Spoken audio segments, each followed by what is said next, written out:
Hi guys, welcome back to the EVo Podcast. I'm Miguel from the Rotary Club of Antipolo City. So for this episode, I'd like to introduce to you a very special guest. No, he is the number one councilor in Antipolo City to cover a very special topic today for this episode.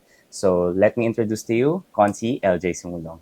Thank you, Miguel, for the invitation to be on your podcast, the EVo Podcast. EVo, yes. It's an honor to be here as your guest and very humbling as well. No, actually kami yung honor to have you. Ako napaka busy ni Consi, pero he really made time because this topic is really one of his advocacies talaga. By the way, no, bukod sa pagiging number one counselor, he's also the national president, di ba? Yes. Of the Autism Society of the Philippines. And lalo na dito sa community, no. He is a household name, pero mas nakikilala ko siya through his advocacy talaga for the marginalized community. Siya yung tao talaga na nasa forefront sa lahat ng initiatives in empowering the PWDs, the agri-sector, and other sectors within the community. So super excited ako to be shooting the episode today, CP. So thank you for being here. Thank you. So ang ano natin ngayon is regarding the PWDs, no? You want to talk about yung diversity, equity, and inclusion within the community. Kasi ngayon nakikita talaga natin that there's really progress, di ba? If you compare it from the situation back then, because of people like you in the government and a lot of groups, no, hindi lang kayo, a lot of groups within the community who is really pushing towards bringing a more equitable and inclusive community sa Antipolo. So dito ba, Konsi, sa Antipolo, ano yung mga karaniwan na PWDs or disabilities na prevalent? Well, there's no one disability that is more prevalent than, well, there are, pero there's a vast array of disabilities that is present in our society today. So they vary from physical mobility, from neurodevelopmental, from the deaf community, the blind and visually impaired, from the rare diseases, from the cancer community. There's the psychosocial and medyo marami.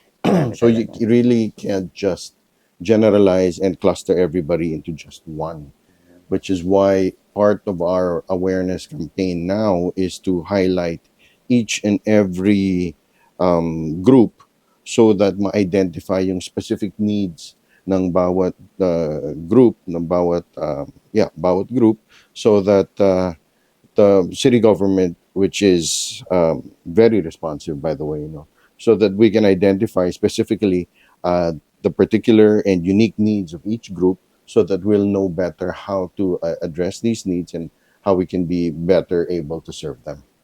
So hindi pala talaga pwedeng i-categorize natin siya into one general term na PWD. Yeah. Kasi they have different needs. You have Yes. to address different, di ba, yung mga pangangailangan nila.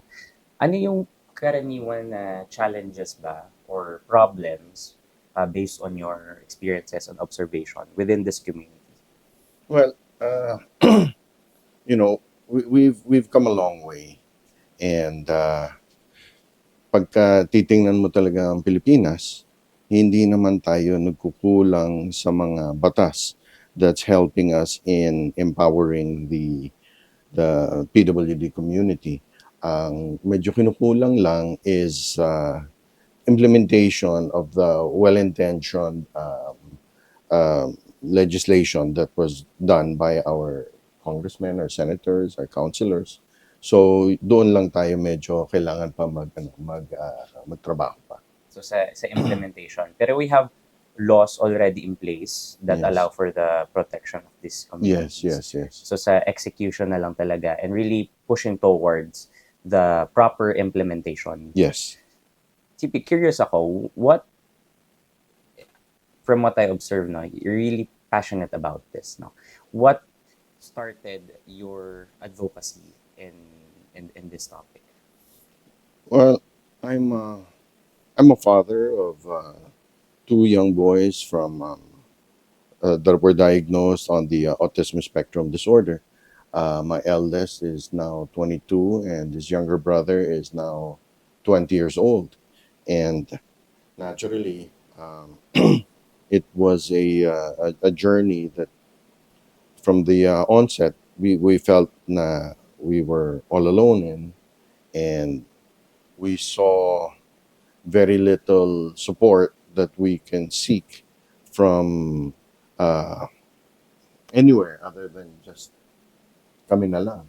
So uh, later on, I'm I'm just grateful that I was given an opportunity to be able to serve our city and to serve the autism community.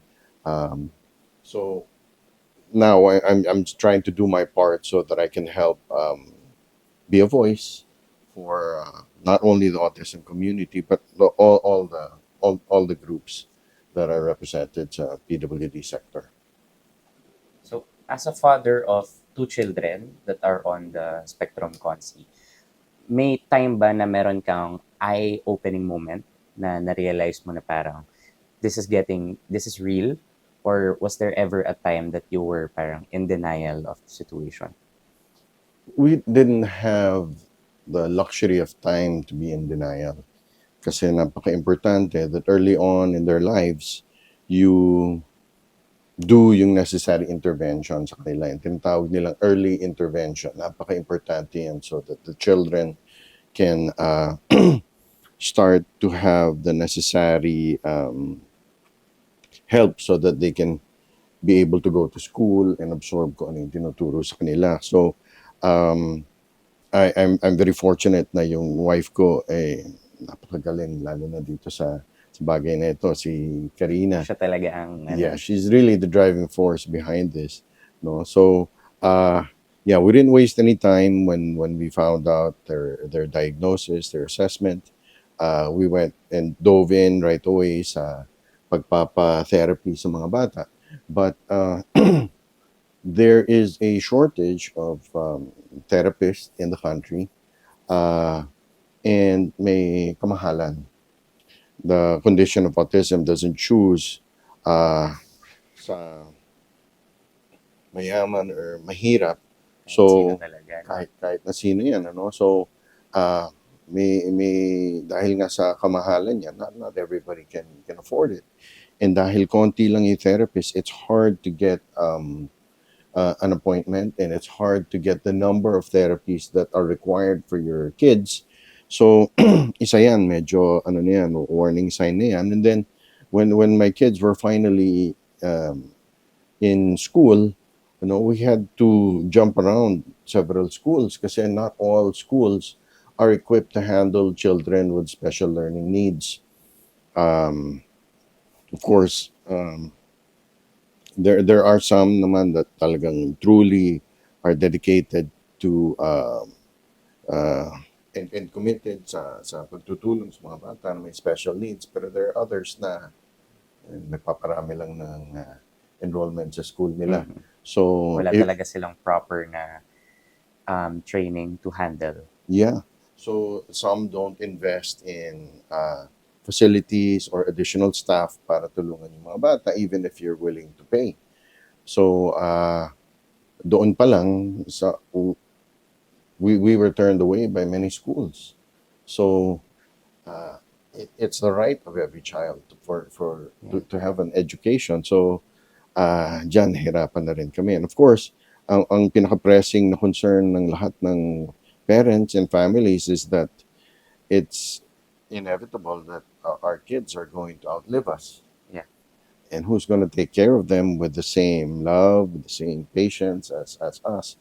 Siyempre, ayaw naman namin na mapabayaan lang sila. Ayaw naman namin na ma-abuse sila.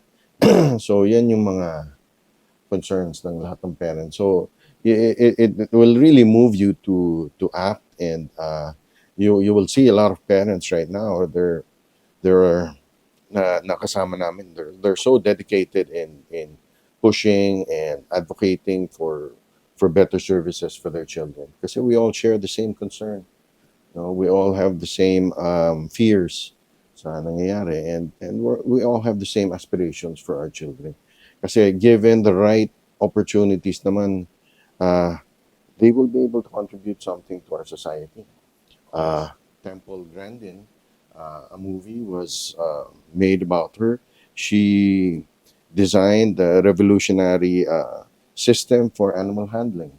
No, Albert Einstein was also known to be neurodivergent.